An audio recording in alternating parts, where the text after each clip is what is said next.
have an unidentified flying object. Researcher on a mission with Dr. J.N. Elias. We have an unidentified flying object. Welcome back to another episode of Dr. J Radio Live. And of course, we have another fascinating show for you today. Back by popular demand is someone who is truly leading in the ufology movement and probably aiding disclosure in so many ways that you guys can't fathom, which is probably the reason you request him and why I love speaking with him.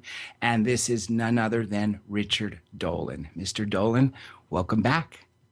Thank you, John. And honestly, I didn't realize I was requested, so You always, I'm happy to hear that. you always are by both the listeners. Of course, on our website, drjradiolive.com, people can submit requests, and I take them very seriously. And of course, you are always highly requested, as with me, because every single time we never run out of information. Before we dive into so many different stuff I want to talk with you about, I wanted to tell the listeners out there about some fascinating things that are going to be coming here. First of all, I spoke to today former presidential candidate and Governor Michael Dukakis, and he will be joining us here for a 1-hour show of one of the 2 hours on Thursday, April 9th. Now, I don't know if I can crack him to get him to talk about the topics we would like to talk about, but it is a start.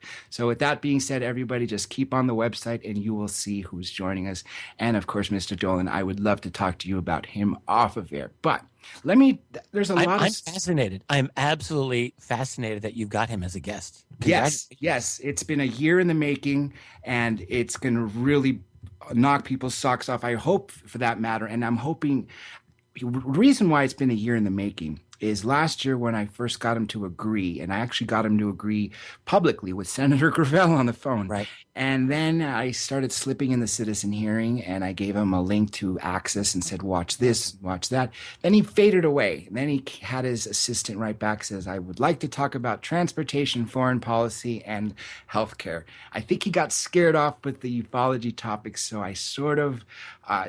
Well, you know what you could do? The ufology scares, a lot of these people away. But I remember years ago watching a Frontline special about the 1988 election in which it became very crystal clear that both candidates, that is George Herbert Walker Bush and Michael Dukakis, knew full well that there was going to be an impending savings and loan disaster that was unavoidable, and no one talked about it during the campaign.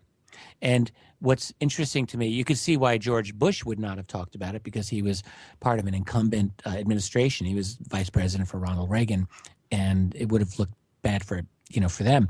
But Dukakis, as the challenger, outsider, I have to ask, why did he not make that an issue? If he knew that there was going to be a massive banking crisis, come out with some data. And just in general, I don't really know as much about him as a lot of other politicians, but you got to wonder if there's going to be like a Jesse Ventura moment with him, where he just dishes the dirt about the inside, because he ran and he lost. He didn't get the White House, and he kind of faded from view after that. So he's been out for a long time, and it's just possible that he might, give you a gem. I agree, and that's what I'm hoping for. And if I don't get it out of him this round, my goal is to obviously solidify the relationship, to have him back over and over. That way we can break him in. One thing I did get him to talk about that he's going to speak about publicly is about the Bushes. And he off air was talking about, he supported Herbert Walker Bush more so than his son. And he actually said, and I'm hoping I can get this on record, that he disliked the way Junior sort of strayed from the path and with the foreign policy. Nonetheless, it'll be what that's all about. Obviously, is that Senior was more of Dukakis's old line generation of old-fashioned imperialism, although really kind of transforming under Bush, frankly. But Bush Jr., this is just out-and-out hegemonic takeover of the world. Yes, and the thing that boggles me is... And also pissing spending all the money that the United States has $6 trillion in the last 14 years on these two wars, Afghanistan and Iraq, just all gone. The money's gone now. A ridiculous amount. When people look at that number, that is $6 million just on two wars. And you could equate them to the Vietnam War, essentially, where it's just dragged on. I can't say we really won, you know? No, we destroyed that whole region of the world. That's right. Obliterated it. And it's very, very volatile to this day. And I think that's something that we definitely have to keep a watch on, because things can only get worse. And I really fear that. But we can hope for the best, try to educate people, and hope that somebody comes forward. Now, actually, this is a good time to kind of bridge the two together. It seems to me this is just a fact. Power in numbers. During the Civil Rights Movement, Martin Luther King Jr. was able to get a 1 million man march together to fight for their civil rights. Why can't we as a group get enough people to actually, I don't want to say let's go to Area 51 where they just unload and kill 10,000 people or whatever it would be, but sort of just go to the White House, not with 30 people, not with 100 people, but literally it has to be a 5-digit number at the minimum. Do you think we'll ever even reach that? I think it's possible that a crisis will bring Americans back to their feet and back in the streets. But really what has happened since the days of Martin Luther King Jr. is that we've gone through a massive cultural beating. Americans have just taken it over and over and over again, basically being hit over the head with a big stupid stick. I don't mean to say this in a pejorative way or in a snide way, I guess. But it's been several ways. First of all, media dumbing down has been proceeded apace. Educational dumbing down, in my opinion, has proceeded apace. And I think more importantly than any of those is an economic castration. Is that putting it too strongly? No. Basically, the intentional emasculation of a national industrial infrastructure has been going on since the 1980s. Absolutely, by policy. And globally at that, I'm from Greek heritage. There's a small country, less people in Greece. My God, poor Greece. Yes, I mean exactly. Europe is slammed with this. America is getting slammed with it. And the thing is, when you have, like in the 1960s, all right, Americans could, I mean, if it were 1965 and you were worked over civil rights, or you wanted to take 2 years out of your life and go off and find yourself, you could do it. You could actually go off, join a commune, drop some acid, come back, and there would be jobs waiting for you. There would be a growing economy there. You wouldn't even need to have a college 4-year degree. Here, where I live in Rochester, New York, back in those days, you could not even graduate from high school, walk into the doors of Eastman Kodak, and they'd hire you, and you'd have enough money to buy a house. Those days are long, long gone. And as a result of this economic insecurity, obviously, people do not feel secure enough to go out there to take risks. Now, if it gets so bad, then you can have that effect. You know, I mean, if it gets so bad that people literally have, like, we ain't got nothing, you got nothing to lose, as the song says. And we're not there yet for the most part. What you're seeing is a gradual kind of increasingly like beating over the head of the American public, financially, culturally, intellectually. And now I really do think, like with the advent of smartphones, mobile phones, video games, I see a whole new generation. I mean, I love my kids, and I think a lot of their friends are great, but I see a transformation in the state of mind, the state of being of a lot of young people, where I am not seeing this kind of, bright light in the eyes, awareness, or desire to have an awareness of the world around them. Overall, there are always exceptions, but something has happened, and there's a complete loss of historical knowledge. I don't think that there's really anything significant in the minds of young people in terms of history. So it's like the whole previous heritage that our forebears sweated over and worked for years and generations and centuries. It's gone. I mean, in a lot of ways, I think it's just gone. You hit the nail on the head, and there's a few points I'd like to make about that. First of all, about jobs, you're so absolutely right. First of all, coming out of World War II, probably through the 70s, it may be 80s. You can correct me if I'm wrong. You could be a postman, you could be the milkman, you could even work at 7-Eleven, and you were able to support your Yeah. buy a home and a family.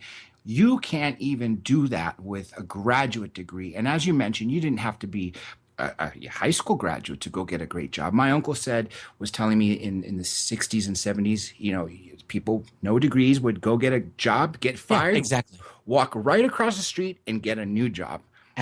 Absolutely. I've had the same conversations with a lot of the old timers. Back during the 1990s and into the 2000s, I wrote thousands, excuse me, of professional resumes. I dealt with job seekers. This is before I became known doing UFO research. I had to make money. And I would talk to a lot of like old tool and die guys from the 60s who would come in as older guys in the 90s. And I had all the stories of the people who worked at Eastman Kodak back in the glory days and at Xerox back in their day. And it was a completely different world. It really was. And one thing that you mentioned about the youth losing the history, I just think they're so overwhelmed by the Kardashians and paparazzi with TMZ. You're so right. History repeats itself. And they're forcibly being drugged. I don't think we Yes. should forget that, by the pharmaceutical and educational industries, which are forcibly basically desensitizing them. And also, this is an important issue for me for a lot of reasons, but it's destroying their brain development. A young person, our brains are not really fully ready for action until our late 20s. In a sense, it's not that you can't do great things in your early 20s. Obviously you can, but the brain is still developing in important ways.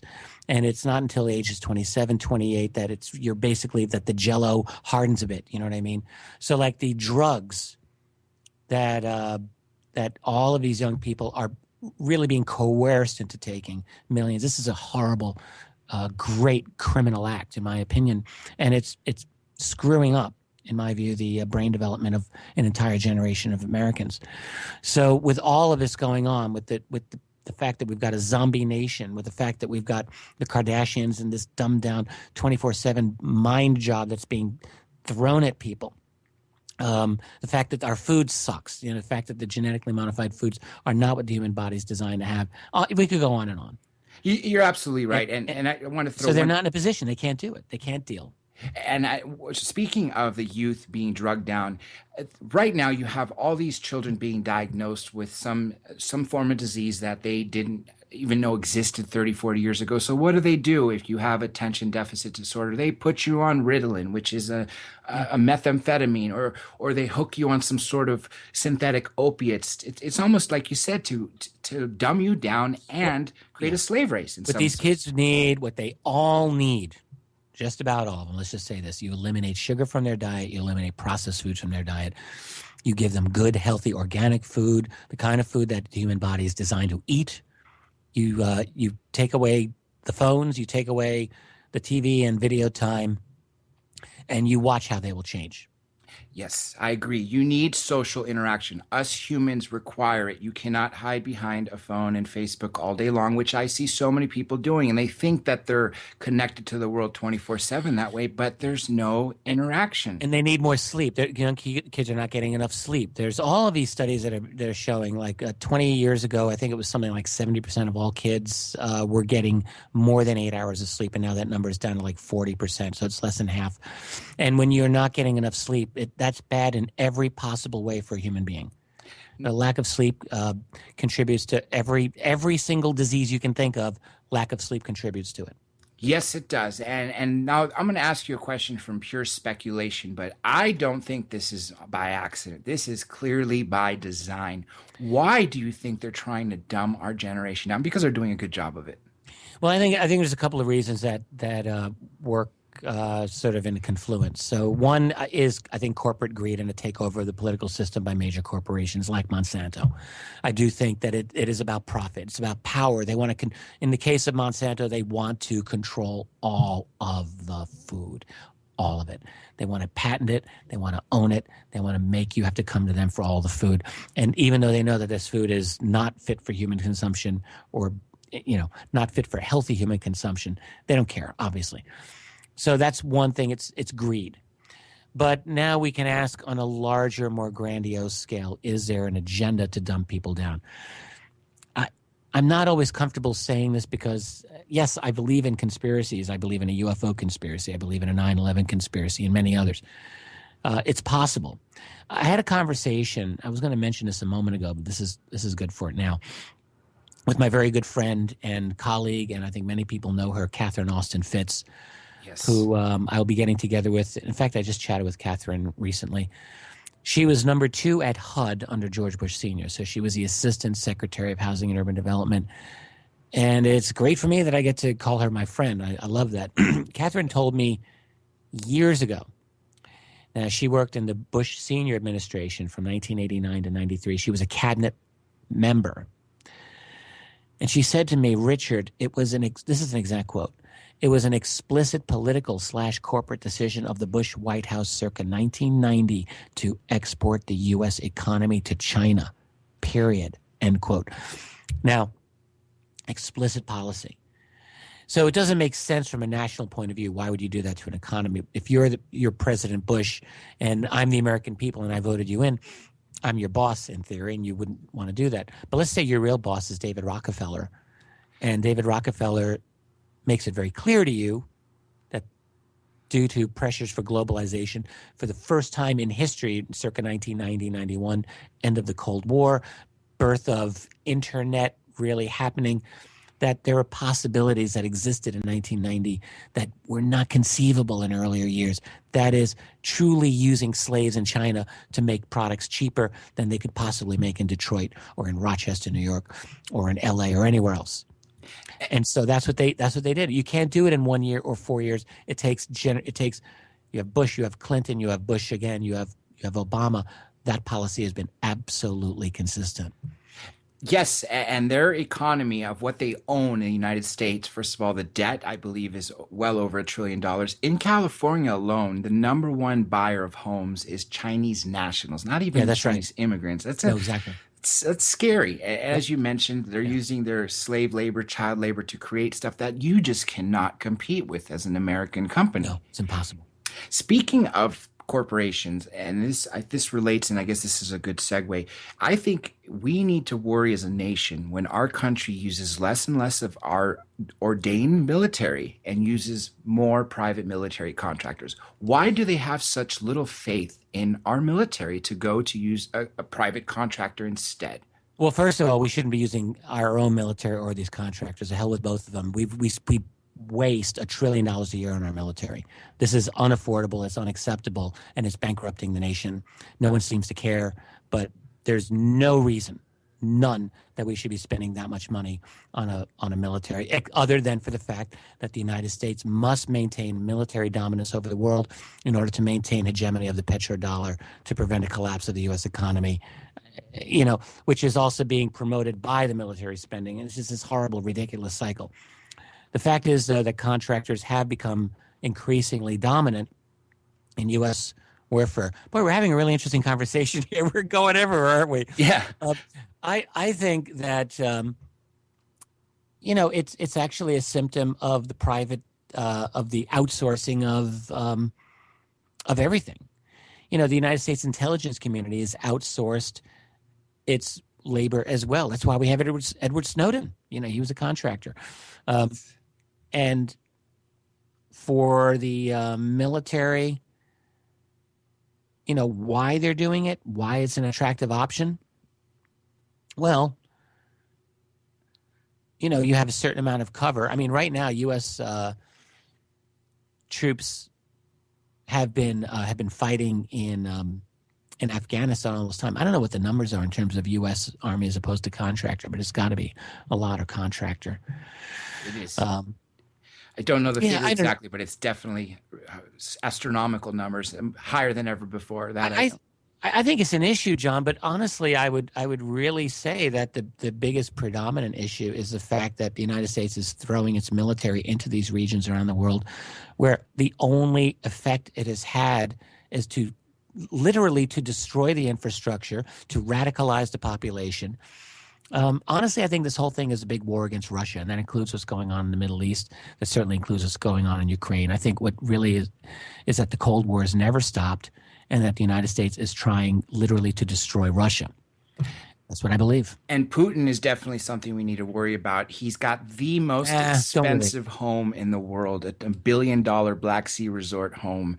And as you know, first he was prime minister, then he had his president become Yeah. prime minister, and just so he could be that position and then go Well, back to prime minister. I'll say that I disagree with you about I think what you're saying here, but I will agree on one thing. Putin is he is the Otto von Bismarck of our time. In other words, he is the most capable and probably the most far-sighted political leader, statesman in the world today. I really believe that he is. I think he's exceedingly intelligent. I don't think there's anyone in the U.S. administration who's his equal intellectually.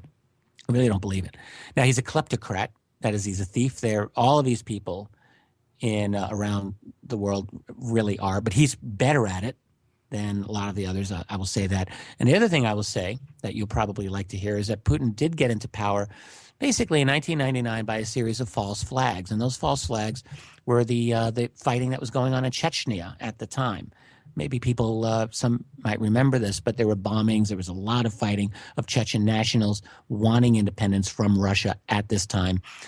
And a lot of Chechen buildings, a lot of Russian buildings were bombed, blamed on the Chechens. It is now, there's been a great deal of good investigation on this, showing that almost certainly, virtual certainty, that these were done by the FSB. That's the successor of the KGB, which Putin ran.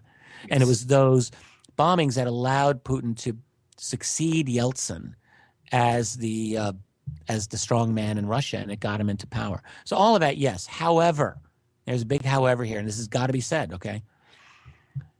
Go back to 1990, 91. The Cold War ends in 92. Russia, the Soviet Union dissolves. They dissolved the Warsaw Pact, which was basically the Soviet version of NATO. NATO, on the other hand, does not dissolve. Good question to ask. Why didn't it dissolve? You have to ask, right? Now pretend you're Russia, and you're watching NATO all through the Bush years, all through the Clinton years, all through the Bush years again, and through Obama. NATO keeps coming east, choo-choo, unified Germany, choo-choo, Poland, Hungary, Romania, the Baltic states. And, you're thinking, if you're Russia, hey, what does this mean? Why is NATO coming east? Well, it's obvious why. And then they come for Ukraine. And as I like to say, this is the bridge too far. This is really the most reckless, ridiculously blatant gamble by the United States that I can possibly imagine. Really bring Ukraine into NATO? They're trying to bring Ukraine into the EU and from there into NATO. They tried to steal the naval port at Sevastopol in Crimea, which for centuries had belonged to Russia. All right. That would be like China trying to take our naval port away at San Diego. The United States actually thought they could do this. This is the sole year-round warm water naval port that Russia has. It is their connection to the world. And what America did with the CIA orchestrated coup in Ukraine a year ago was they believed they could just take Ukraine. And that gambit has basically failed because the people in Crimea, who are all Russian, said the hell with this. They voted by every measurement, a completely open and fair plebiscite, and they all said, we're out of here. I love how the Western media says Putin had aggression in Crimea and took Crimea. That's nonsense. Basically, the people in Crimea wanted to get the hell out of Ukraine, and who can blame them? Because they saw the writing on the wall. By the way, Monsanto is now in Ukraine. Thanks, Monsanto. Thanks, NATO. Thanks, EU. In other words, what's happened to Ukraine is that it's becoming like Greece, and they're going to be completely owned by the IMF like Greece. They're going to be bled dry like Greece. This is why the people in eastern Ukraine are not happy about it either, and they're fighting against it. Why wouldn't they? And stepping into Ukraine, as you mentioned, is obviously, this is a former Soviet state, and moreover, as you mentioned again, that their port it would be akin to taking one of our major ports, and that right there is enough to cause a war. The reason that Sevastopol belonged to Ukraine at all is simply, it's a very simple thing. For centuries, it was part of Russia. Crimea was always part of Russia until 1954. This is still in the dark days of the Cold War. Stalin had just died. The new leader of the Soviet Union was Nikita Khrushchev, who was Ukrainian. And Khrushchev unilaterally just said, Crimea belongs to Ukraine now. It is a gift to Ukraine. At the time, it didn't seem to matter very much because it was all one big country, right? But then the breakup of the Soviet Union happens in 1992, and the Russians are thinking, my God, what do we do? Well, what they did is they worked out a leasing arrangement with the Ukrainian government, much like America has a lease on Berlin or Okinawa. And that worked for them until the United States, in their unbelievable, reckless hubris, thought that they could just take Ukraine and take over Crimea. This is, Russia's not a little punk nation like Syria that you can just kick around like a dog, which America thinks it can do. Russia is a major power. And to think that you're just going to go in there with them just rolling over and taking it, I have to really wonder, what were these people thinking? What was CIA thinking? What was Victoria Nuland thinking when she was talking to Jeffrey Priat about, replacing the elected Ukrainian government with our cronies, which she decided. And by the way, they got their way.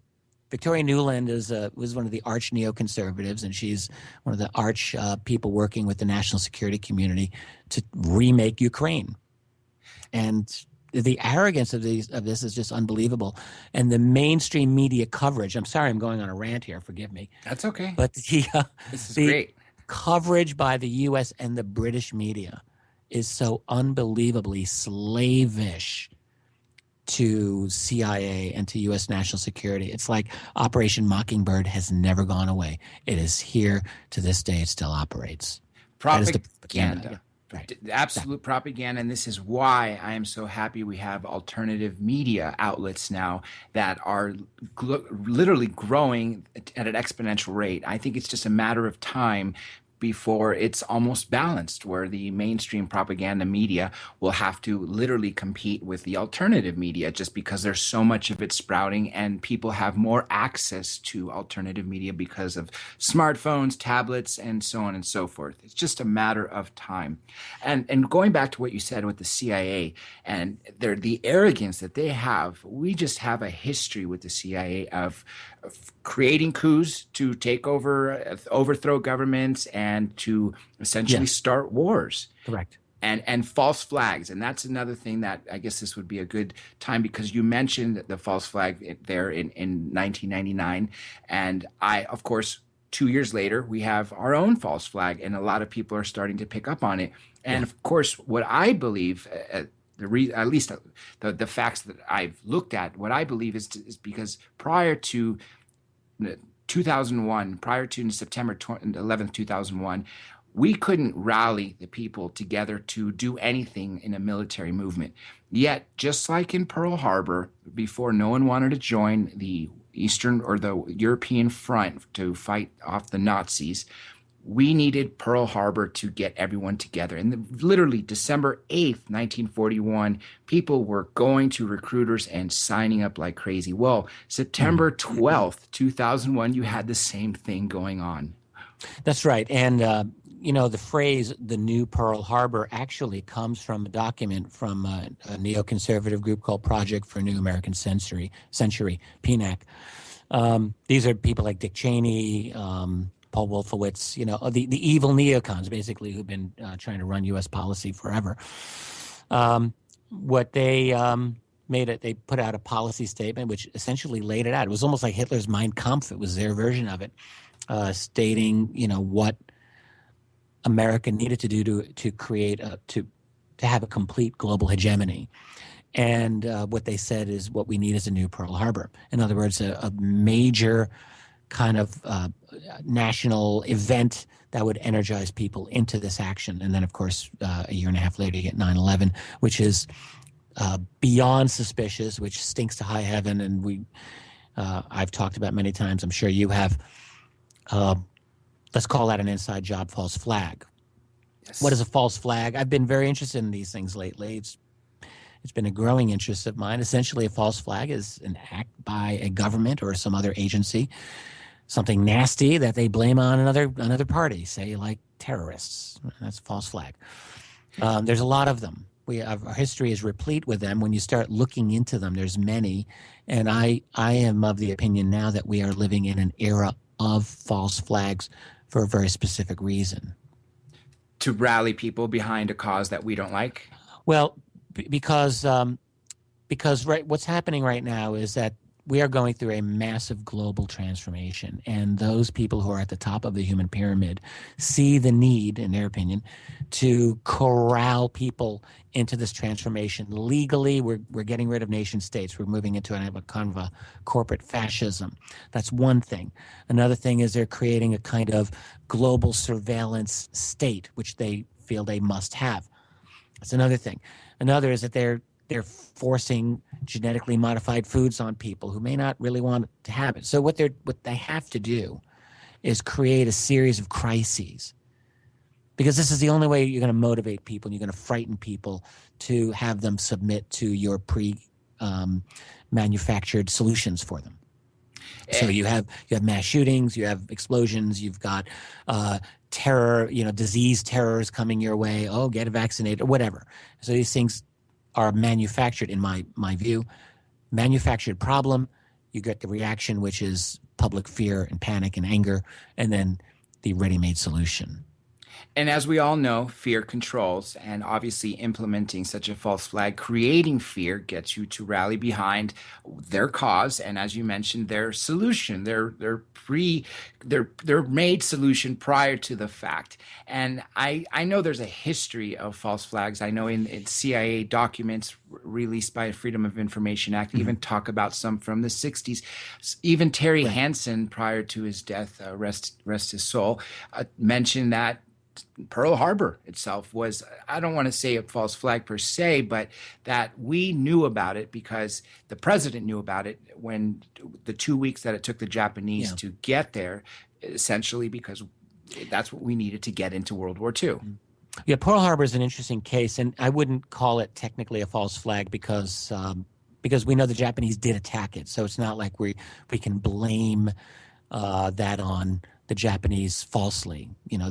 They did their aircraft bombed the U.S. naval station at Pearl Harbor. So in that sense, I can't call it a false flag. However, there are arguments, and historians to this day are debate about this. And this is, I don't know if they're ever really going to get this one hammered out, but the question really is, how much did Franklin Roosevelt and his chief of staff, Army chief of staff, George Marshall, know in advance about the impending Japanese attack? The argument is that they actually knew because they had cracked the Japanese military code, the encrypted code. I think that is true. They certainly knew something was going down. The only defense you can give these guys is that it's possible they didn't know the day it was going to happen, but I don't know. I don't know the nuance of this argument enough. Clearly, though, you'd have to say this.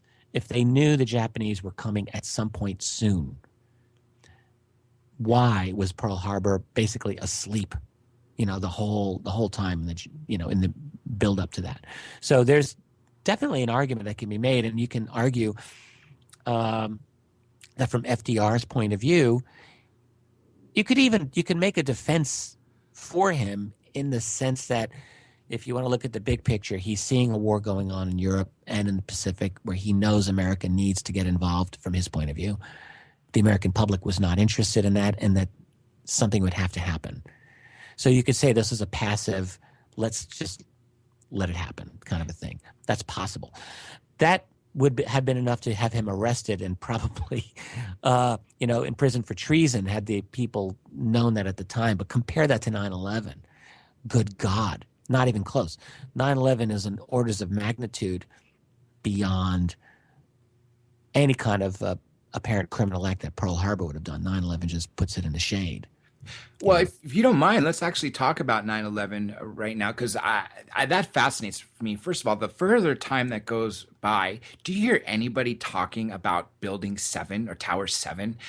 It's just almost non-existent. And of course, you have the Pentagon that was hit prior to the main wall collapsing. There was just a little hole. Well, if the plane didn't penetrate the building, well, why aren't the wings on the lawn? Where are the engines? Right. Why is there anything that shows a resemblance of a plane of that size? There are many serious questions about this. In terms of Building 7, I would mention, I just recently, yesterday, I watched a video. It was all C-SPAN video someone had cobbled together of people calling in C-SPAN during like interviews that they would have, asking about the destruction of Building 7 at the World Trade Center. There's actually quite a lot of these people. And what's fascinating is watching the reactions of the C-SPAN hosts. Absolute deer in the headlights, terror in their faces that they have to deal with these questions, and the most blatant changing of the subject. I mean, not even trying to be delicate about it.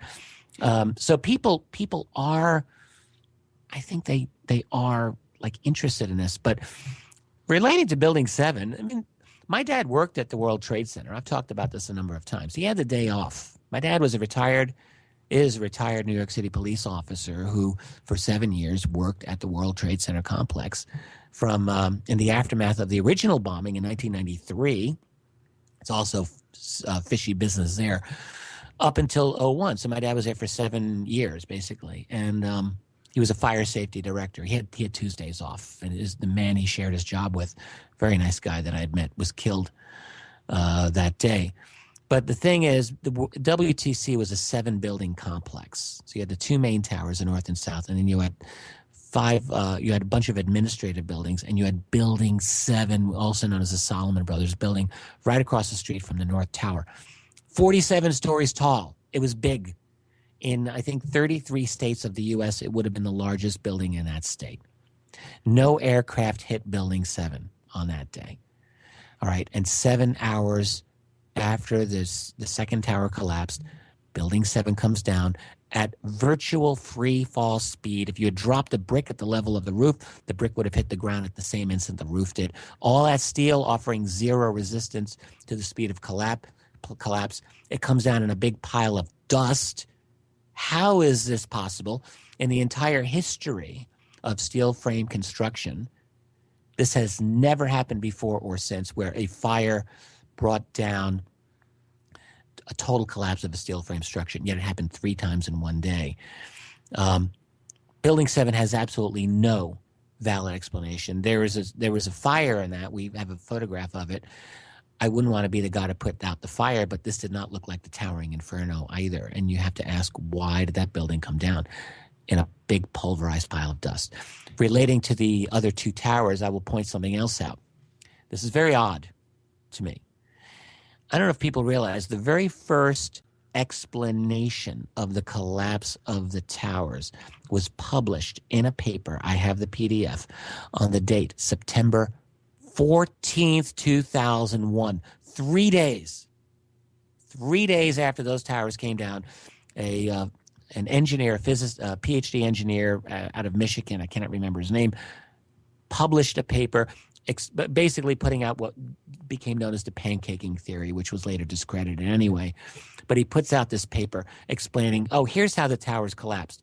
Now I'm thinking a couple of things. First of all, I'm not an engineer, but you don't have to be an engineer to realize that the numbers in there are complete BS. How could you possibly have enough data in 2 days to publish this supposedly scientific paper explaining the collapse of the towers? Not possible. Sorry, I'm not buying it. Secondly, why would an explanation be even necessary so rapidly after, unless someone decided, we need to explain this right away? But who publishes a paper within 3 days of an event like that? But yet he did this. And it's astonishing to me. While still things were going on. That's the scary part. And another thing, this goes, when people start a sentence, nothing bad happened, and continue with their explanation, what's the first thing that goes off in your head? Well, obviously, they're hiding something bad. So by issuing some sort of explanation within 3 days, it begs the question, why did they feel the need to issue some explanation? And I'm sure you've seen this interview. During the events that unfolded during 9/11, there was several replays. And of course, if something was not favorable to, I guess, the agenda, if you want to call it that, they didn't repeat it. It was a live shot and they didn't Right. repeat it. One of them was the interview with the owner. And using demolition terms, he said that there was enough damage that he had to pull it. Are you telling me in the midst of a terrorist attack, you're going to survey the building, put demolitions on all the floors, and pull it, so-called pull it during a terrorist attack? That just made no sense. And of course, no one saw that interview again except for those that recorded it. Yeah, this is Larry Silverstein, who that's right, and he was the owner. He had the lease on the World Trade Center complex, and he talked about exactly what you're saying, and the way he put it at the time, and I think this was a real slip up. Absolutely, he's talking about the fires, and he said we didn't think we could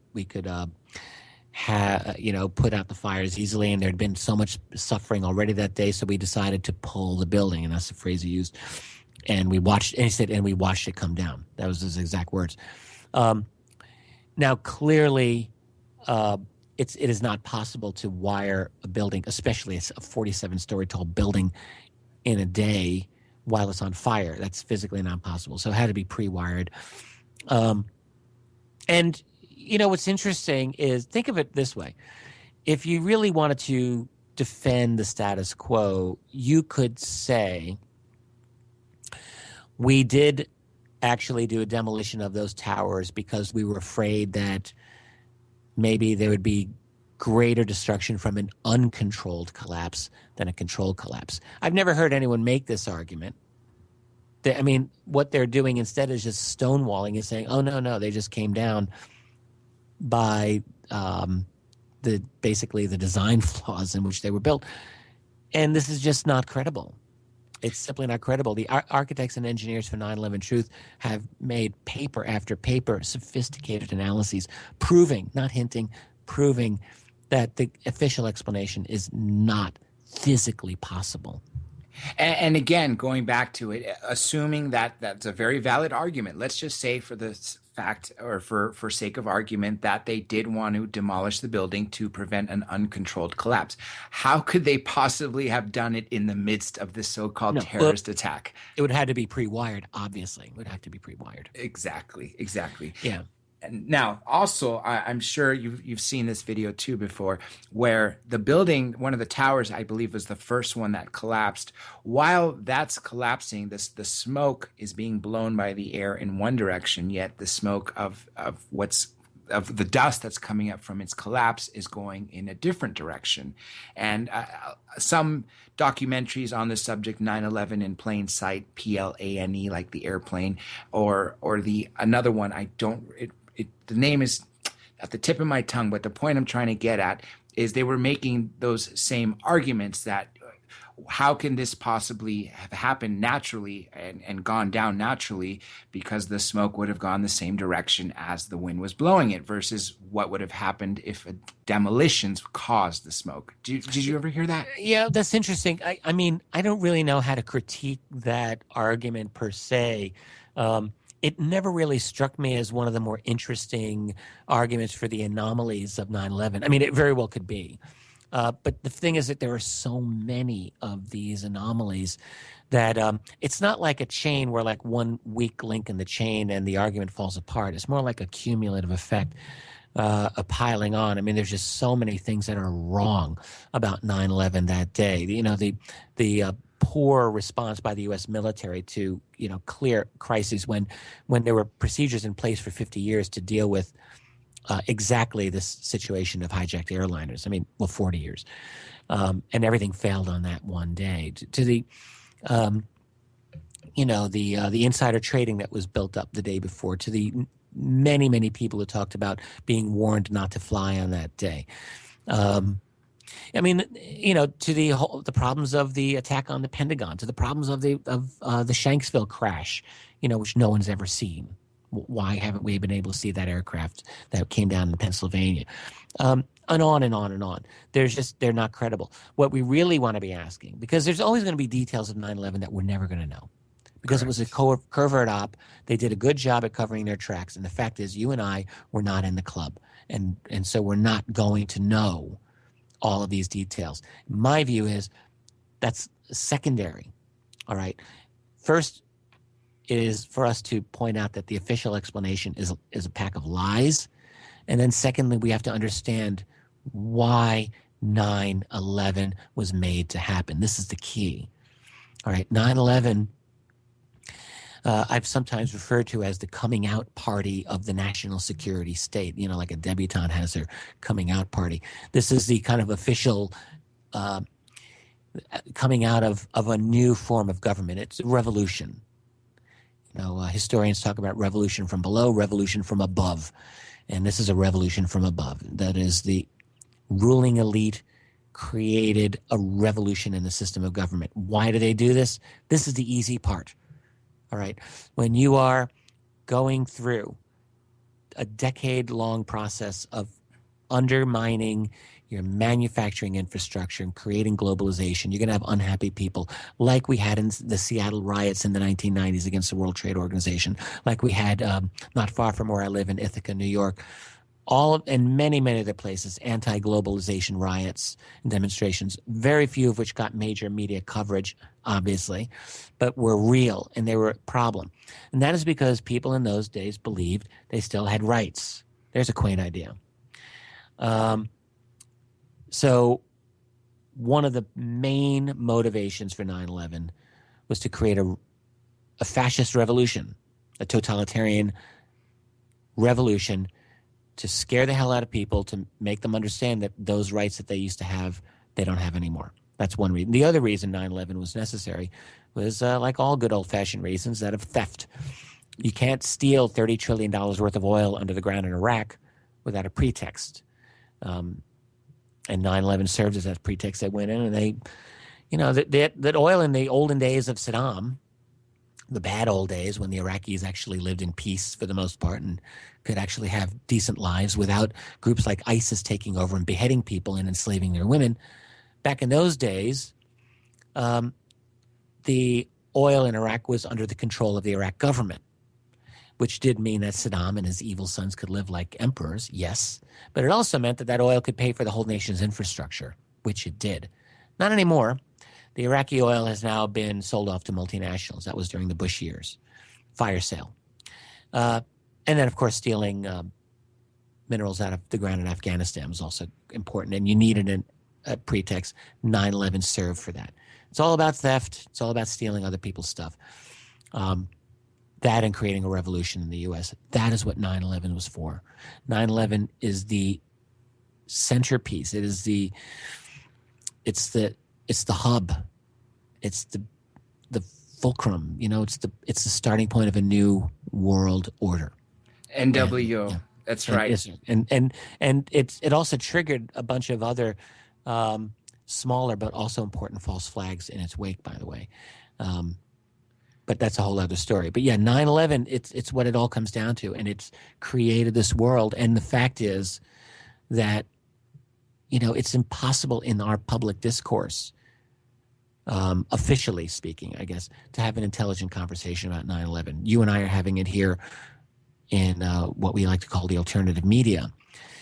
And many, many more people are getting it, by the way. So at some point, I keep thinking, when is the official media going to be like, the emperor's new clothes, where people just point out, this guy's not wearing anything at all, and they just walk away from the mainstream media? I'm waiting for that to happen.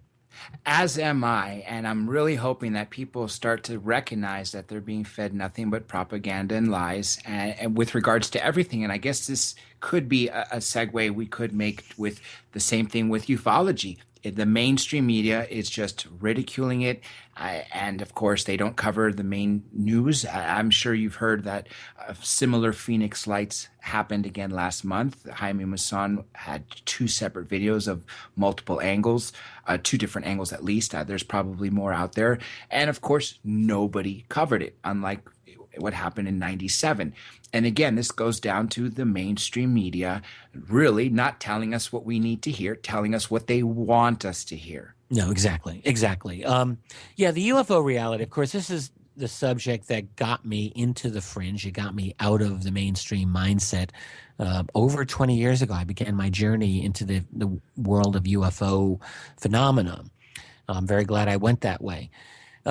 When you really consider the widespread nature of sightings that go on in this country, in North America, every year, it's over 10,000 reports a year. If you just go to the main two websites, there's the MUFON database, Mutual UFO Network, and the National UFO Reporting Center. And the two of them for 2014, for last year, had over 13,000 raw reports. 13,000 for that 1 year.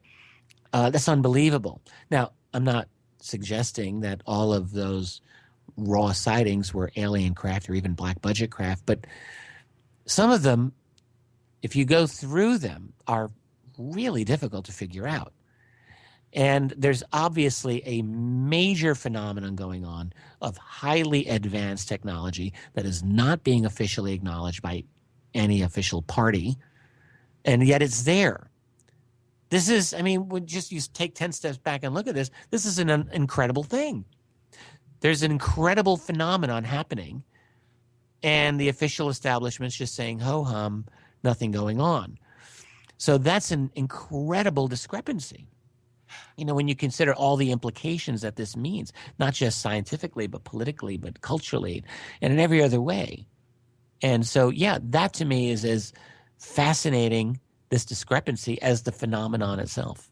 I love the reasoning that there's no national security concerns or anything to be gained by science. Well, not talking about the fact that they've shut down nuclear missile silos and other situations like that. Just the fact that they're able to fly in and out of controlled airspace should be more than enough for a reason to consider a national security concern. Yet it is swept under the rug, as you know, and treated as a tinfoil hat, doesn't exist. And of course, as you know, the CIA made that tweet that they could account for almost all the sightings with the U-2 and the SR-71. How ludicrous. Well, it's a bald-faced lie, and it's one that they've been promoting now for over 15 years.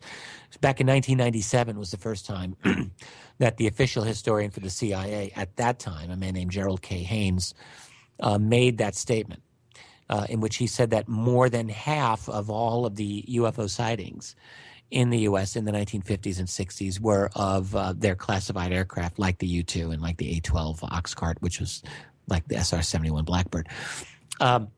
And needless to say, a number of writers, including myself, wrote pieces debunking that. Probably the best debunking of it was by Dr. Bruce Maccabee, who's a very experienced UFO researcher.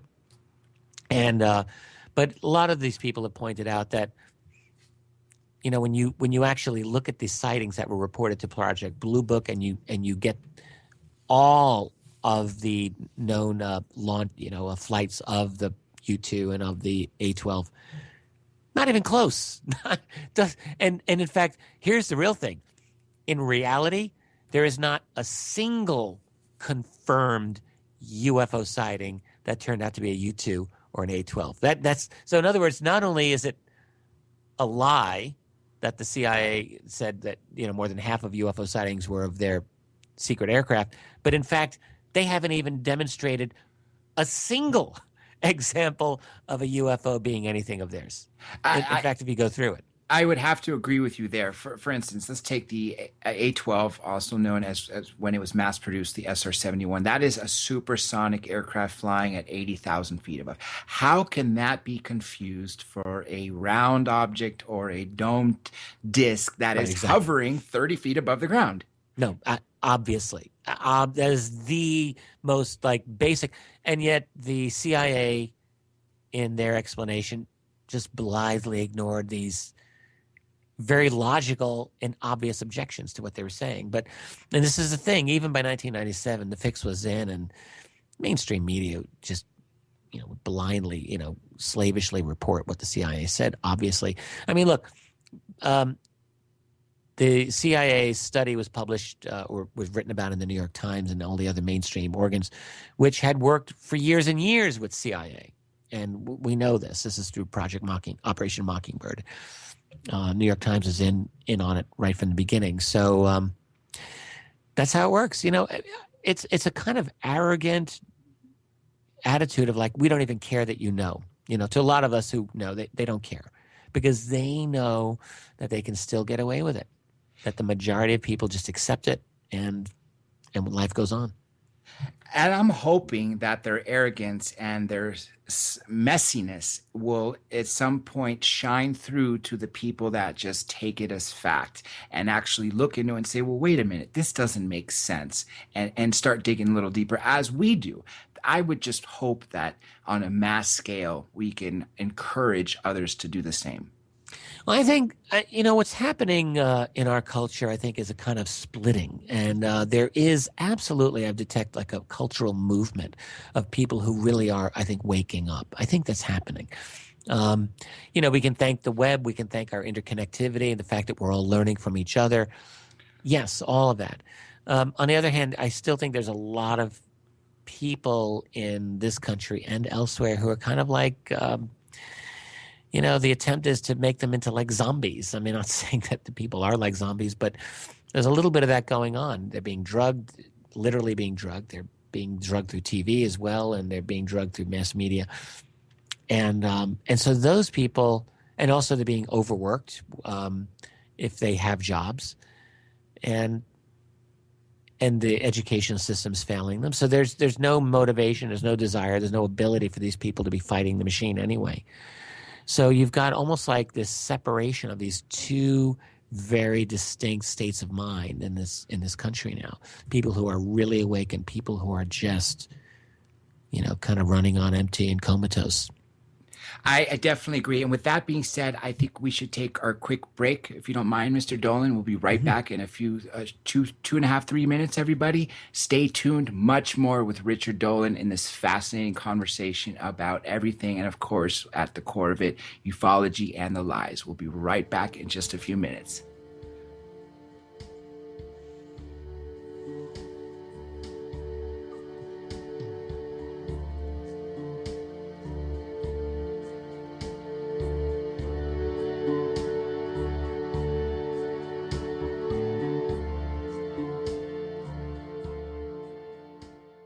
Welcome back to Hour 2 of Dr. J Radio Live, hosted by yours truly, Dr. J. And of course, let me give you some announcements because I know we are going to run out of time. Join us Thursday night for Nick Pope. And of course, a week from tonight, Linda Moulton Howe. A week from Thursday will be Dr. Greer. And I guess I've already told you about Dukakis coming on. And of Edgar Mitchell, he can't last the entire time, so bear with him. He is getting up there in age, as well as Timothy Good. And March 24th, you will be hearing from Congressman Cook once again. And every show will be uploaded on YouTube. Yes, we have been a little slow. And if you need them in the meantime, if you want to hear the MP3s, reach out to me at drjradiolive.com or any social media account under the same name, DRJ Radio Live. And with that being said, let's go back to Mr. Richard Dolan. And I truly hope everybody out there sees why he is truly leading the forefront in ufology and everything else, because he is such an intellectual person. I got to put him up there as being one of the smartest people I know. And I think that is why we are progressing so much better than we have in the decades. Mr. Dolan, it's always fascinating to speak with you on air, off air. I never run out of time. I never get enough time with you. It's the truth. Well, thanks so much, John. That's really nice of you to say. Let's go ahead real quick and tell people before we run out of time, your website and of course where they can find you and what's next for you, because I know it's going to run out. Yeah, I have a website that I really like these days. I've gone through a number of permutations. It's called richarddolanpress.com, and it's called that because I have a company called Richard Dolan Press. I publish books by myself and other authors. It slowly is growing every year, and I'm very happy with the authors that I carry. My most recent book of mine that I published, of course, is called UFOs for the 21st Century Mind. I think it's my favorite book that I've written so far. It's a summary of the entire UFO phenomenon and all of its amazing, mysterious, frustrating glory. It's a 500-page love letter to the field, to sometimes describe it as. And I did write it as I wanted it to be the best introduction to the field that anyone could hope to have. I sell it, I offer it, I sell it there. I have books by other authors as well. Dr. Bruce Maccabee, who I mentioned before the break, has a book that actually on Amazon was the #1 UFO book for a good chunk of last fall, and that is called The FBI-CIA UFO Connection. Excellent book, probably the best analysis that you're going to find anywhere of the early Cold War and the American national security agencies, FBI and CIA and the Air Force, and their take on UFOs. Fascinating book. Lots of other books that I've got on there that people could check out. Yes, and speaking of your books, I truly love UFOs for the 21st Century Mind because it is an introduction, as you said, but at the same time, people who have been following this for a long time, it is also very informative. And I also got to say, I truly love AD After Disclosure as well as your UFOs and National Security State Volumes 1 and 2. Of course, 2 being so much larger because so many more things happened through the 70s to the 90s. that volume 2, I joke, I say it took 5 years to write and it took 5 years off my life. That's the longest book I ever wrote. It was 638 pages, that second volume. And it was, honestly, I'll tell you, it was an emotional experience finishing that. It was a huge undertaking, and I'm so glad I got it done. There will be a third volume, by the way, that will complete the historical trilogy. I know I've been saying it for years. It's true. It will be done, and I'm excited about getting that thing done. And it'll get us up to date. Now, speaking of actual speaking engagements, I know you will be at Contact in the Desert, as will I this year as a moderator. Oh, fantastic. Yes. And aside from that, is there anything else that you're going to be speaking at that's on record? Yeah, quite a few. I don't have them all on my website. I have some of them on my site. I'll be the keynote speaker at the Ozark UFO conference this April. I believe it is the second weekend of April. I'm thinking around April 10th or so. It's not the exact date, but people can look that up. And actually, I'd forgotten that I was the keynote until they reminded me about a month ago, and I thought, oh, great. So I'll be there. I'm doing an event in Montreal and another event in Calgary and Vancouver as part of a Canadian tour called the Disclosure Tour. This is sort of a reboot of what was last year called the Modern Knowledge Tour, which I did. That was 12 cities. This one is actually 4 cities this year. The only one I won't be doing is Toronto, but I'll be in the other 3 cities. This is all in April of this year. And then after that, I'm doing Contact in the Desert at the end of May. I've got a couple of, I just agreed to do another event in Vancouver with George Norrie in early June. I think that's June 6th. And I just agreed to do that yesterday. And the Disclosure Tour, of course, is featuring Stephen Bassett and our good friend, the Honorable Paul Hellyer, who 91 years young, in his diamond years, is still advocating for this. And God bless his soul. I really hope people pay attention to him, because to be the former defense minister of Canada, you have clout. And if people don't recognize that, then we're really I agree. And Paul's a remarkable man. And at 91, you would not know that he's 91 years old. That's the God's honest truth. He is unbelievable. I did an event with Paul Hellyer a year ago at Lee's Palace in Toronto. Lee's Palace is such a cool place. The Rolling Stones had played there once. I mean, this is the kind of... And so I'm there with Paul, and there's all of these young Canadian people, and it's playing live music, and it's loud, and the floor is sticky with beer, and here's Paul Hellyer and me there, and we're at our little book table, and we're mixing with the people, and he was right in there, and he stayed most of the night. The guy was unbelievable. You got to give him the credit. When I mentioned earlier Edgar Mitchell, who's 5 years younger, he can't last an entire show. Paul Hellyer not only lasts the 2-hour show, he's available after for chat. And again, we got to give him so much credit for what he's doing. The man is a beast. I don't know how he does it. He is. Now, speaking of events, you just came out of the UFO Congress, where you were one of the headlined speakers, if not the most wanted speaker. And of course, there was Bob Lazar after decades of doing live events. He finally came out. Now, What did you take away from him? Because I didn't get anything new out of him that I was hoping to. I got one new thing out of Lazar. I'll mention that in a minute. But basically, I was actually really glad to see him, and I got to meet him backstage too. That's a funny story. Maybe I can mention that. But what was interesting is that Lazar was introduced by George Knapp, the journalist from KLAS in Las Vegas, and of course George Knapp was the guy who really broke the Lazar story back in 1989, a long time ago, 26 years ago. And Knapp, pointed out in his own lecture before Lazar came out that Lazar and Edward Snowden, believe it or not, had a lot of things in common at the time. And both guys in their late 20s, very, very smart, unorthodox in their education, neither had a complete 4-year degree. But yet did have access to sensitive information. And in the case of Snowden, we know that he just got it and he put it out there. But in Lazar's case also, Knapp, I think, made a very strong argument why Bob Lazar was indeed at S4, south of Area 51 back then.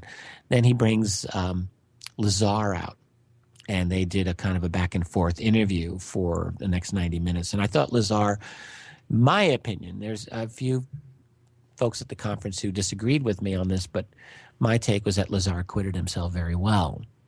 I think he was very upfront. The new bit of information, incidentally, and to me this is important, and I bet when I tell you, you'll go, oh yeah, right, I remember. But Lazar talked about why he spilled the beans at all. Like my assumption, and I think that of a lot of people, had been that Lazar just basically didn't care. He did, a couple of times, a couple of trips to S4, and then started talking to his friends because that's just his personality. Turns out that Lazar, what he said is that he was having serious marital problems at that time. Yes. And learned that his wife was having an affair. He knew that his phone was being monitored by his employers, which that was true. And then at the same time that was happening, they stopped calling him. And he admits he was in a kind of a paranoid state about things, but he believed that they had decided he was a security risk, and he became actually afraid, he said, that something was going to happen to him. Whether that's realistic or not is another story, but you can see a guy in his late 20s, especially in the 1980s, getting very kind of worked up over what might happen. And so for that reason, he started to tell some of his friends, saying, like, in case something happens to me, I want you to know what I've been doing. And then he starts taking them out every Wednesday night, where he knew the objects were being tested, and they were able to see them and record them. Until the third time when he got caught and they got arrested, yeah. And then, everything hit the fan, and he eventually learned about George Knapp, and that was through John Lear, and the whole thing came out. So I thought that was all actually very cogently described.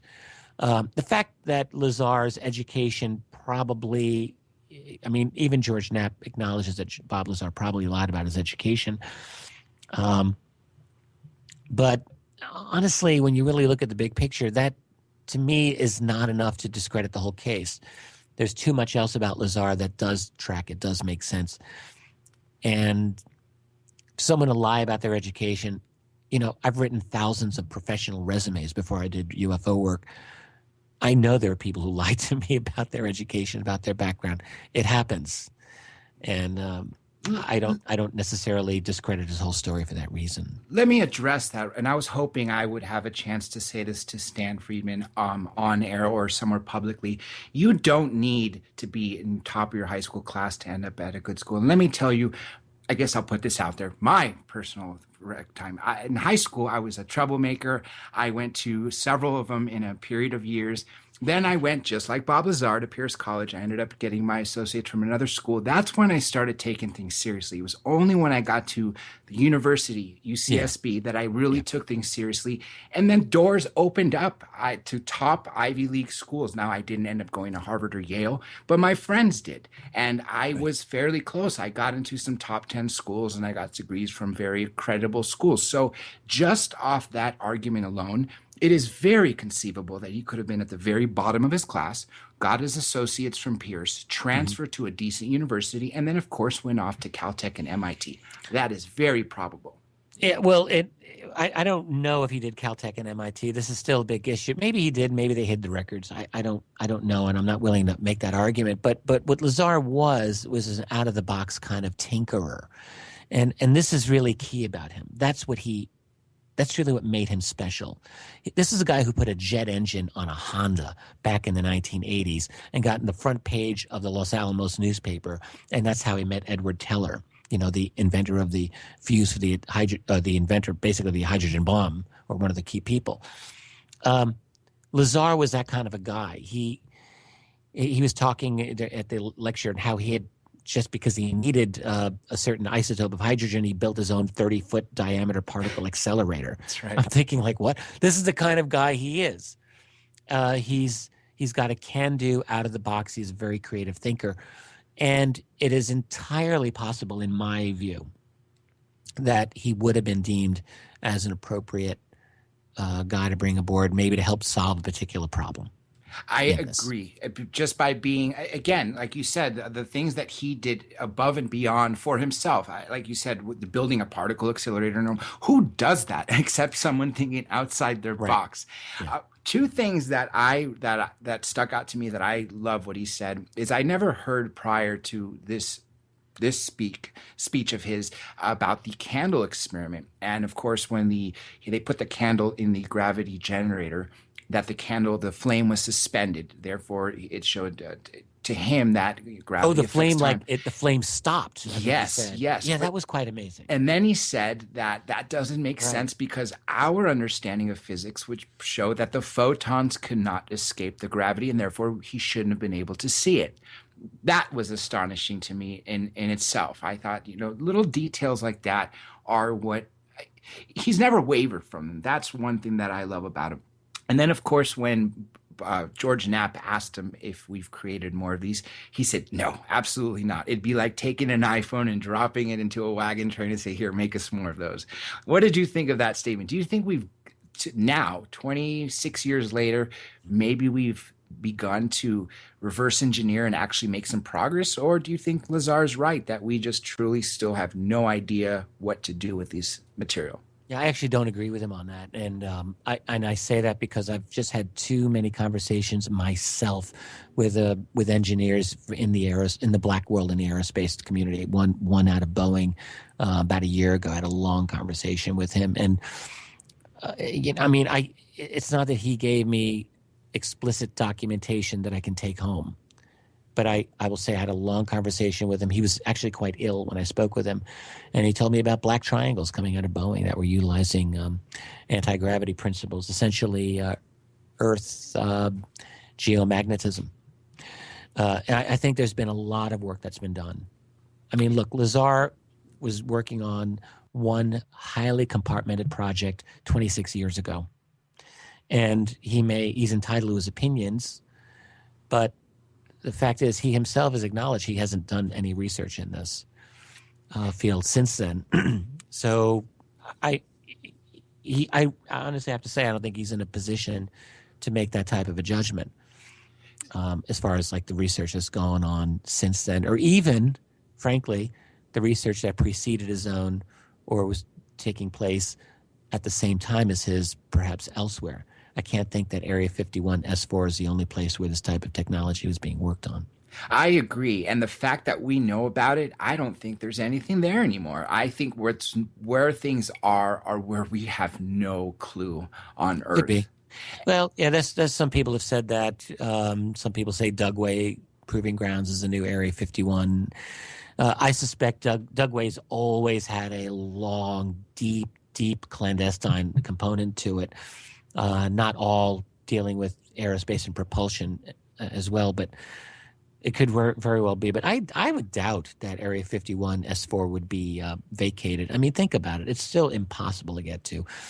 And it's enormous. That whole region, the whole Nellis testing area is as large as the nation of Switzerland. I mean, it's just, you can hide a lot there. You can. And then the runways being 25,000 feet long, that is 5 miles long. I mean, they don't need to test U-2 aircraft there anymore, but I'm sure they're doing something that's very interesting out there. And going back to what you just said about speaking to a Boeing official, let's not forget about Ben Rich making the statements he did to the UCLA alumni engineering alumni department of that we have things in Nevada desert that would make George Lucas envious. We have technology that could take ET home, and other statements like that. So if he was saying that then, it shows me that someone in his position, being head of Skunk Works, I don't know what his exact position was. I don't know if he was CEO of, but he was up there in Lockheed Martin. Well, Ben Rich. One of those statements actually wasn't Ben Rich, but it was someone who spoke to the journalist James Goodall, who, by the way, was in the audience during on Saturday during Lazar's talk, and I wanted to get to talk to Goodall, didn't get the chance, but.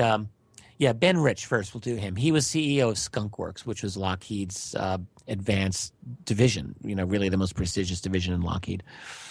Successor to Kelly Johnson, who himself was a major legend.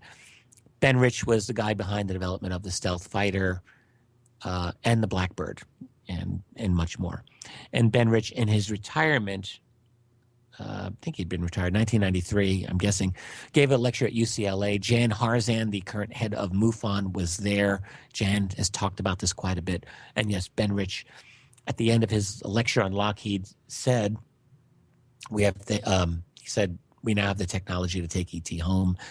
There was an error in the equations. We figured it out, and we can now travel to the stars, and it won't take a lifetime to do it. And, the secret's so locked up in the black world, it would take an act of God to get it out, and on and on and on. All of that, those last comments were said before a very small group of people who basically pinned Ben Rich after his lecture was done and asked follow-up questions. The other thing, we have things in the Nevada desert that would make George Lucas envious. That was actually said to James Goodall back in the mid-'80s.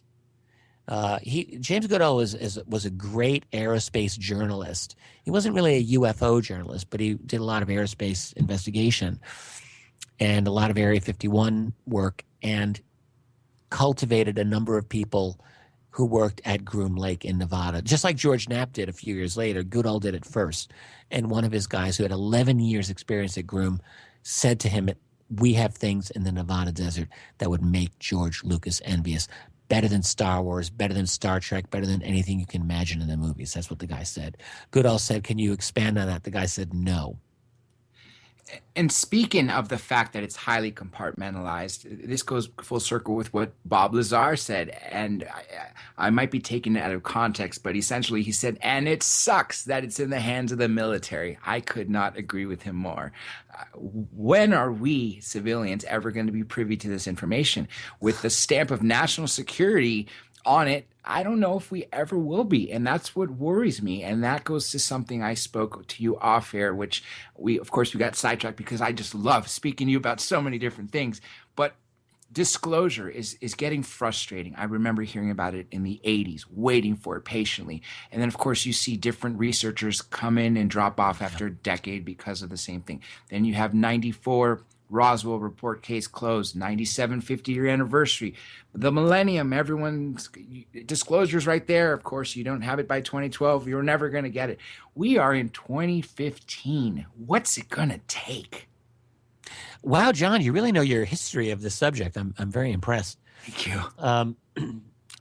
It's true. I mean, if you go through every decade of the post-World War II era, I've tracked this myself, and there was always a crescendo in the 50s and in the 60s and in the 70s where it looked to certain people that, we just might be able to break the UFO secret open and get it out there.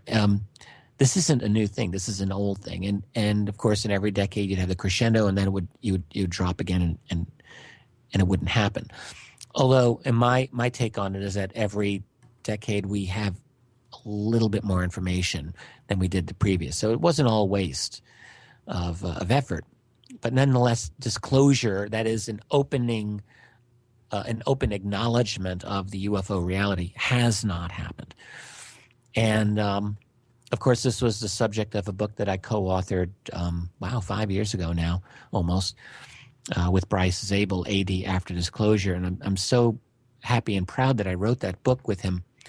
That was an exploration of the very questions of, first of all, how could it ever happen that disclosure might occur? And if it does happen, what next? And we really try to puzzle that one out. But why it hasn't happened?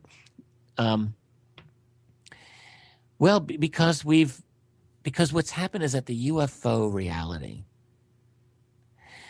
has had its own effect, a negative effect on our culture and our political culture. Let me back up. Let me phrase it this way.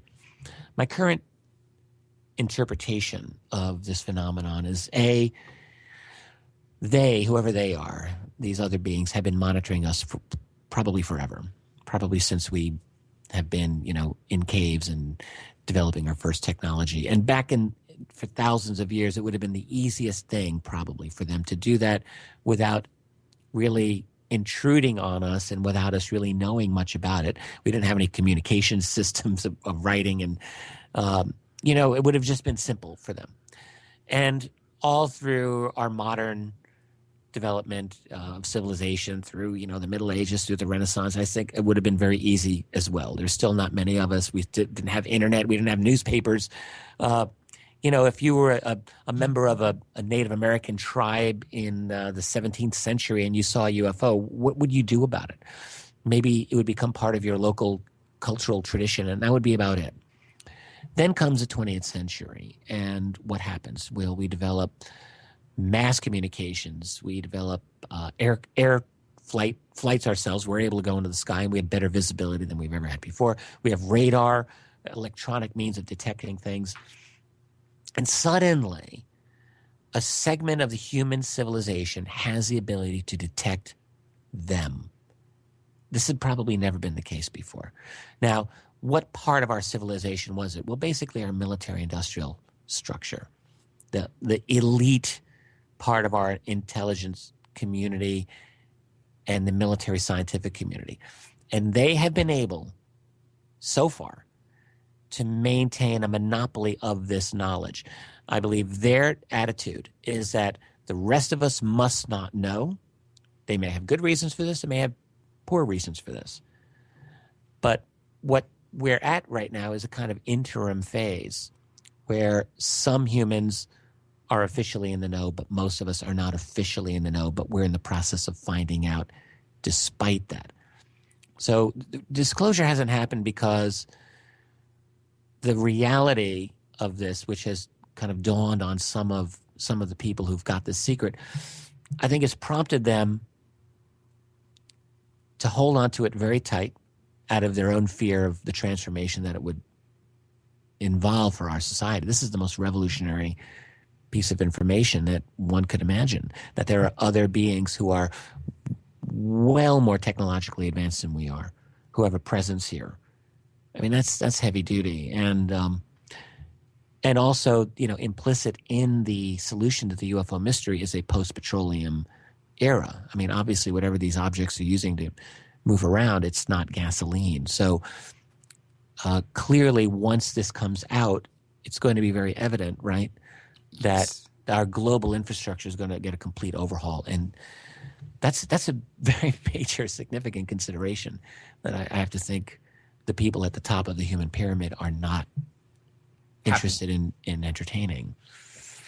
I don't know anymore if that we can't handle it with society standards as much as I think that they're hiding it because of the technology, as you just mentioned, because again, it would collapse their empire of the oil and other power companies and basically anything else.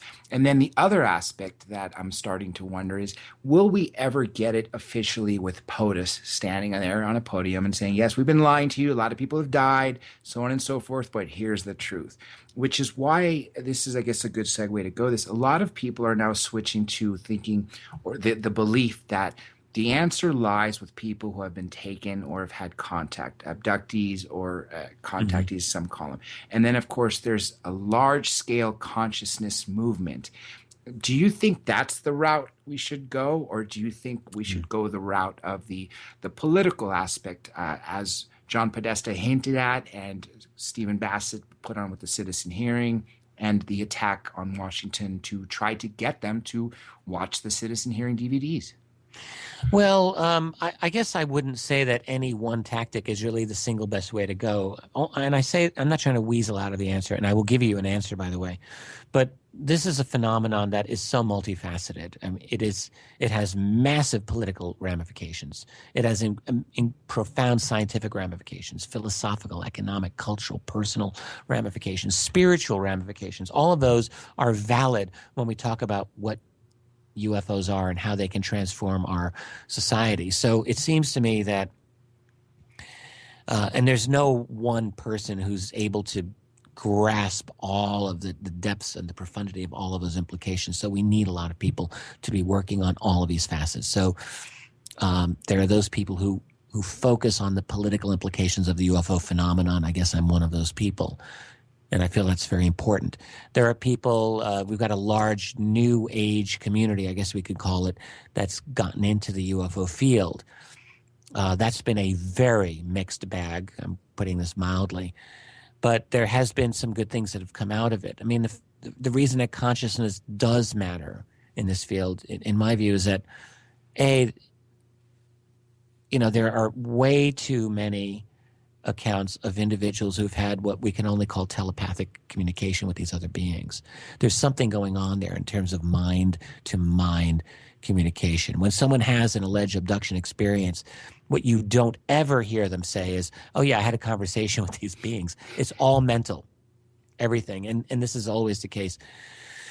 So I think the mind it's very, very important. So, and just anecdotally, I've myself spoken to people, I'm sure you have, who will say things like, when I began meditating, I started having experiences, and their feeling is that their mind became maybe more interesting to these other beings. Maybe that's my theory.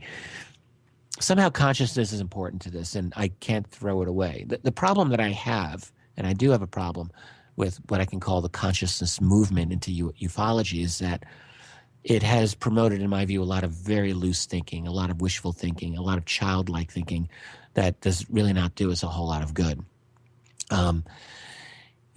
Consider what the whole 2012 Ascension movement was all about a few years ago. Yes. You've got, several years of absolutely, in my view, wasted energy of people who, really, what was Ascension other than a mass cultural death wish? I'm going to put it out there like that. I think that's what it was. In other words, it was this wish by people to basically go to heaven, and join with the galactic community at some level.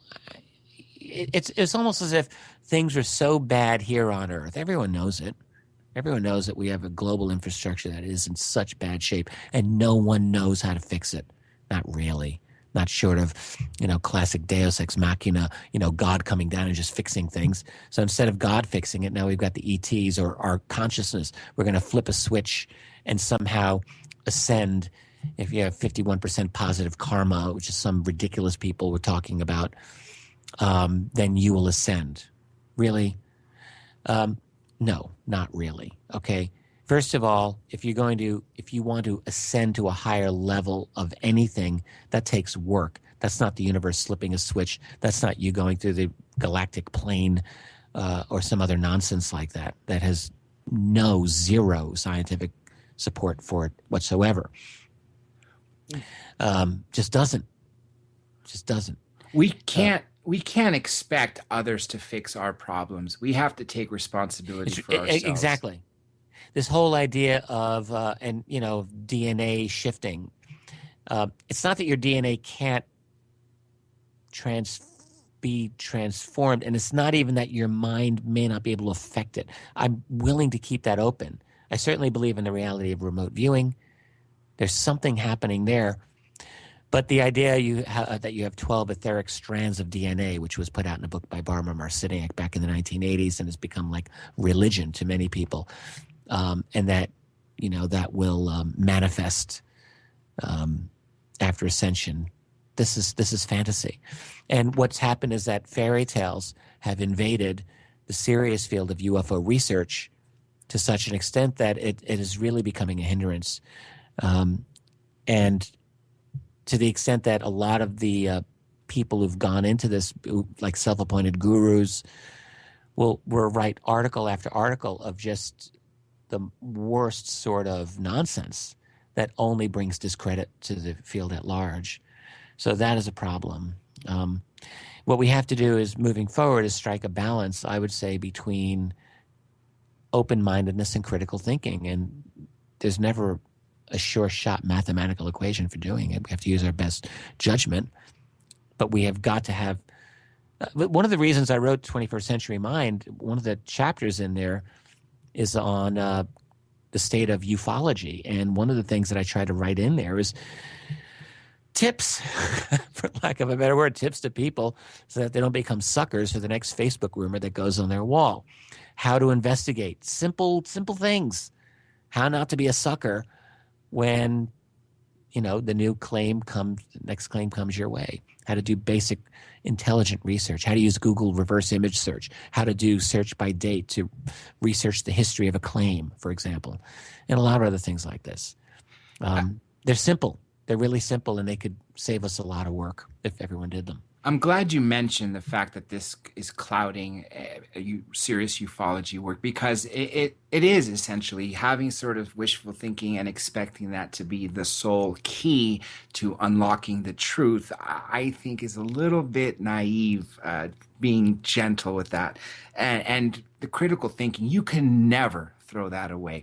It is the responsibility of every single human being on this planet and beyond to use their brain to think critically with every matter, with something, whether it be a domestic issue you need to deal with, or when it comes to investigating things That's like right. UFOs. I want to add one more thing about this, if you don't mind, John, and that is simply what the New Age movement has done, in a sense, is it's depoliticized.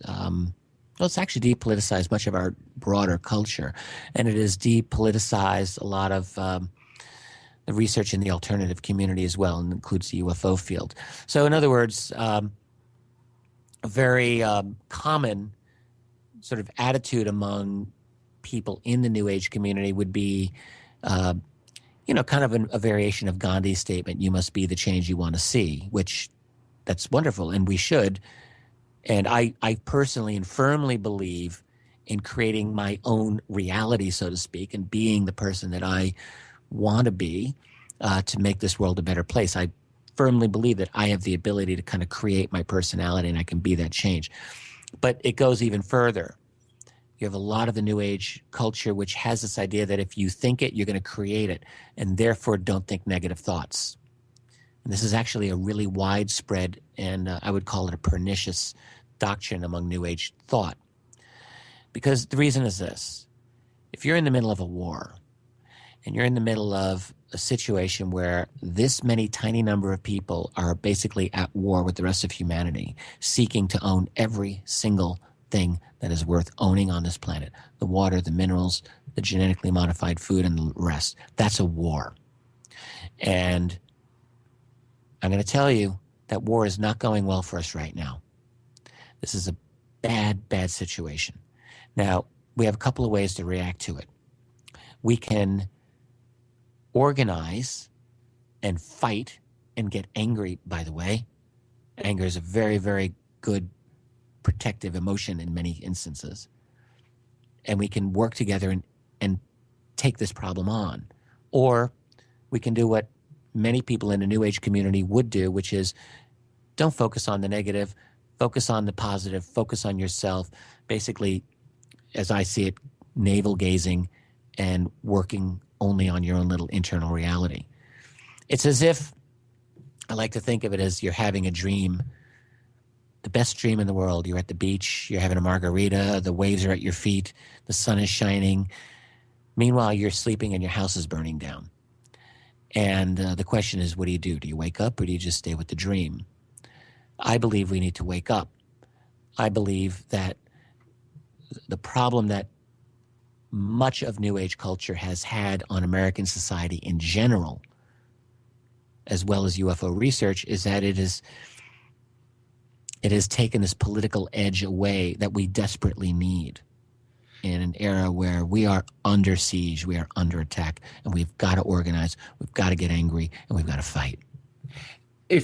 Speaking of that New Age movement, the affirmations is what they call it, focus on positive, don't focus on negative. That's not being realistic in any way. And I love the analogy that you gave, that if you're dreaming about having your margarita on the beach and your house is on fire, are you just going to continue to say, everything's perfect, everything's fine, and you feel some heat coming on you, you're being burnt, everything's fine, there's no negative? And that is not realistic. No.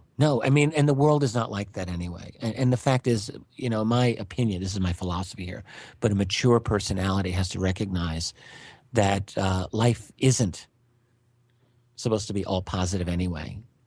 We're born into this world, we grow, our friends die, we die, and that's the nature of life. All right, every life ends in its own private tragedy. That's just our situation. And to pretend otherwise, I think, is the mark of an immature person, to be honest with you. So we have to recognize that there are positive things and there are things that we don't like. There are negative things that happen to us. This is the way it is. All right? And it's okay that it's like that, because you know what? Everything's important and nothing's important. It's just you're important and you're not important. I'm important and I'm not important.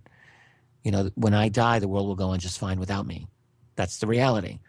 And to pretend otherwise, I think, is just silly. So we need to recognize that there is a yin and a yang in this world. There's and pushing out what we think is negative to create a positive reality, something like the secret, I think is a false spirituality. It's not true spirituality. And it's really what we do not need to move into the next phase of our existence. If we had everything perfect for us, nothing but good, we would not grow. There's a famous Greek saying, it goes, pathima, mathema. Essentially, I had a mistake or something bad happened to me. That's pathima. It happened to me. Mathema, I learned from it. So and that's essentially what we need to do. And if we had everything, fuzzy and happy, then we would never grow as people. I could not agree more. I think those are wise words. And I look at it this way. I think failure is one of the greatest underrated things in our life. We need to fail. And the irony of life, by the way, is that no one wants to fail, of course, but we need to fail, because without it, just as you say, we don't learn, we're not challenged, we don't push ourselves beyond what we would ordinarily have ever accomplished. We got to get kicked in the teeth by life a few times is what it comes down to. We need that so-called negativity, actually. And if you don't have it, you become the most self-absorbed, narcissistic, useless kind of person, to be honest with you, that can't handle true difficulties. So that is a critique against New Age culture. And that actually goes with something that Edison was saying. You're right. We do need to have that negativity so we can learn. And when people said, you failed over 100 times before you made the light bulb, and he said, no, I found 100 ways it didn't work. That's a good way of looking at the negativity in your life as a life learning experience. Yeah, absolutely. Now, there's two questions I'm going to ask you that are hypotheticals. And I asked this to a few people, and I've never really gotten, because you can't really know what's on the other side. Let's assume that the CIA or whoever's in charge, MJ-12, whatever their current name is, approached you to be part of the group, and you all of a sudden were exposed to things that not only did we sort of stumble on in researching everything, but things that you see are truly a detriment to humanity and say, wow, okay, this is why it's hidden from us. Would you, knowing what you know now and being the person that you are now, would you fold and say, okay, I will carry the secret forward? Or would you, upon stumbling this terrible information that can be threatening to everybody, disclose it? That's a tough hypothetical. Good question. Kind of a tough thing to imagine myself in. There have been a lot of hints along the way in the UFO phenomenon that have people dropping hints, I guess, about the grave nature of this phenomenon, a dark nature of this phenomenon. There have been a few of these statements that have come out every so often. So it's not hard for me to imagine that there's something profoundly disturbing about the core of what's happening.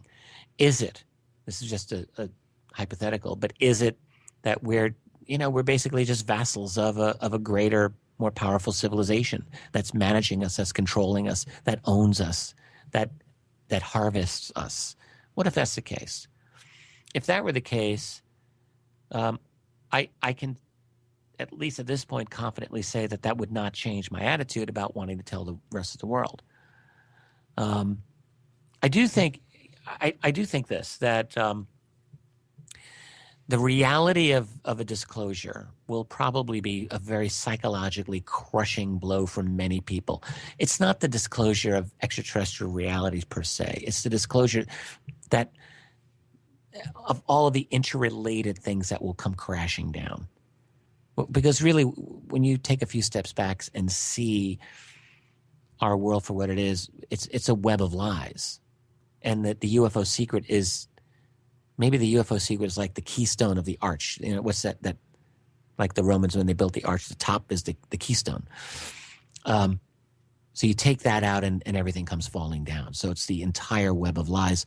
And that would be a psychologically crushing blow, I think, to many, many millions of people. I look at the reaction of my poor dad after 9/11 and his, it's disheartening, to be honest. And I can see it took something out of him because he started to realize that maybe this was something that his own government was involved in. And it was a hard thing for him. And I can see that happening on a widespread scale. But at this point, I have to say that I'm not a utopian, but I am an idealist. And I believe one ideal that I believe in is truth. I believe in it. And I believe in human dignity. And I think that it's hard to have a life of dignity when we're living a lie. I think that we are being kept in an enforced adolescence and an enforced childhood by a series of lies. And I'm not saying the truth is going to be an easy thing for us to deal with. It'll probably be a really difficult thing for us to deal with. But what is the alternative? Being spoon-fed bullshit for the rest of our lives? I don't think so. I don't think that's really our destiny. I think our destiny has to be something better than that. I agree with you there. And on the same token, humans essentially do well in crises. Not saying that when we deal psychological blows that all of us have to deal with from time to time, and obviously some on a much more grander scale that affect us much deeper, we overcome them far better than we think. If you're planning on a bad event happening, let's just say you're one of the doomsday preppers and you're preparing for an earthquake, the preparation and the thoughts you're going to put in your mind are going to be far worse than the few days of the actual trauma. And then a week or so into it, 2 weeks into it, people come together and people get past things much sooner than I think people give themselves credit for. Do you agree with that? Well, I hope so. I mean, I could see, if we had something as bad as an infrastructure collapse, and maybe that seems like an extreme scenario, but I don't think it's impossible. Our civilization relies on a surprisingly tenuous kind of collection of various infrastructures. I mean, our internet itself could, if the internet was interrupted for as much as a week, in a major part of this country, think about the what would happen. My attitude is that, I've never gone through a major civilization crisis. I've never gone through a situation where my city is without water. Although Sao Paulo in Brazil is about to hit that within less than 2 months, and we want to keep an eye on them. They're going to be a test run for. Can you enlighten us real quick about that? Because I didn't know about that.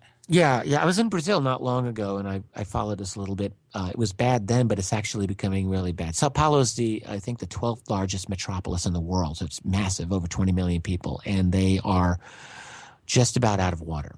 They've got 2 months of water left. They have no idea what to do about it. They've been in a serious drought. It's bad. And if this has never happened in modern history that I'm aware of, where a major city literally runs out of water, and they may. So if Sao Paulo does, I mean, I can't even imagine what you would do with a city of 20 million people without water. So it's something to keep an eye on. But I guess what I was going to say is, like, I've never lived through a collapse of an infrastructure. Very few of us listening have, unless they've been in Bosnia or, some other war region, Rwanda. But it's bad. I mean, it's a horrible thing. But the fact is, this is part of human history, and I'm not justifying it. Yes. So what I'm saying is that if we have a series of revolutions that come about as a result of disclosure, if we have a series of horrible events that happen,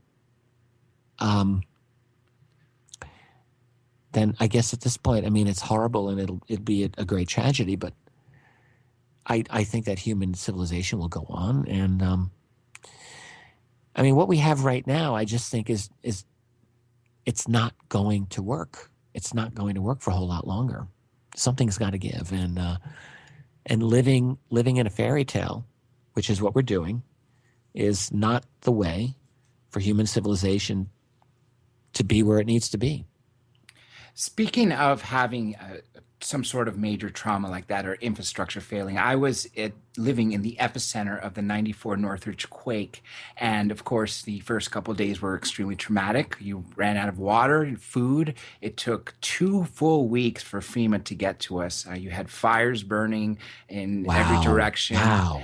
And yet everybody came together. Neighbors that you've never met before were sharing whatever they had.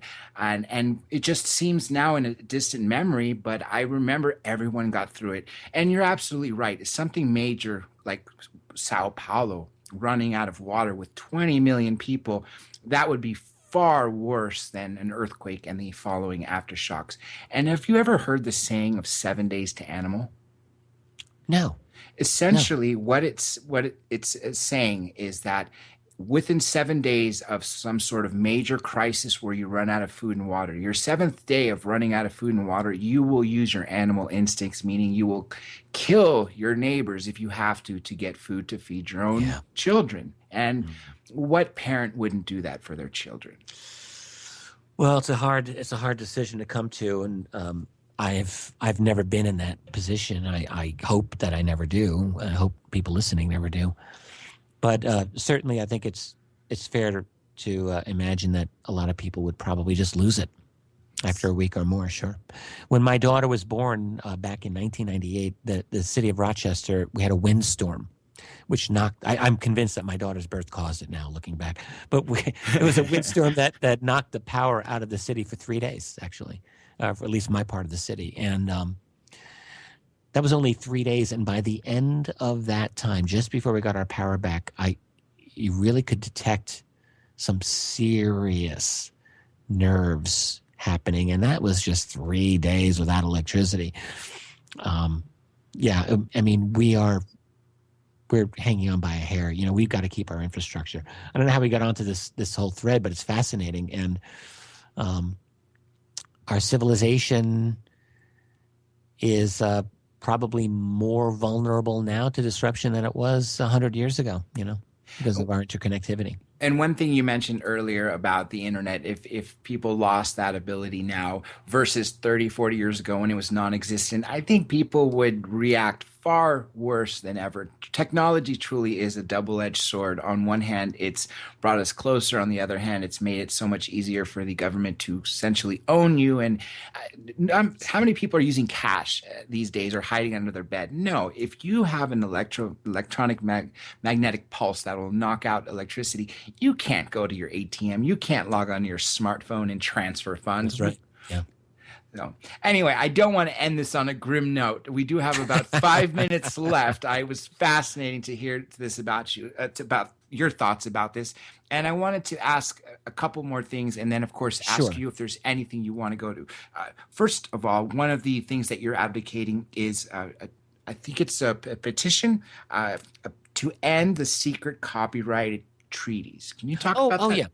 Yeah, I was just online, and I do news reading every morning before I start my day, and this was a petition against the Trans-Pacific Partnership Agreement, the TPPA, which this is something that was leaked about a year and a half ago by WikiLeaks, and this is serious stuff. I mean, the Trans-Pacific Partnership Agreement is being hammered out in secret. Very little information about it has come out, and it's an agreement between the United States and a number of Asian nations, hence Trans-Pacific. And the one part that leaked out has to do with intellectual copyright, intellectual property rights. And really what it looks like is the whole point of the TPPA is to prevent any kind of unauthorized file sharing, so like no more Pirate Bay, which – the big take on it is that, we don't want you to copy, Master and Commander, and God forbid you watch a movie that you're not supposed to watch. But I think the real reason for this, frankly, is to prevent next generation 3D printing technology from people being able to share next generation inventions. For example, energy inventions. There's a lot of smart people in the world right now coming up with energy harvesting devices that will, I think, allow us to go off the grid.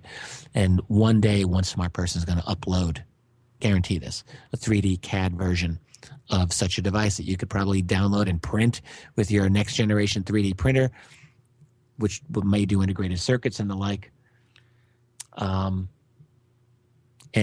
go off the grid. So I think what they're trying to do is to nail down a kind of transnational corporate structure like this, a transnational legal structure that will prevent these types of things from happening. And there's much more. Anyway, yeah, I just promoted that on my Twitter.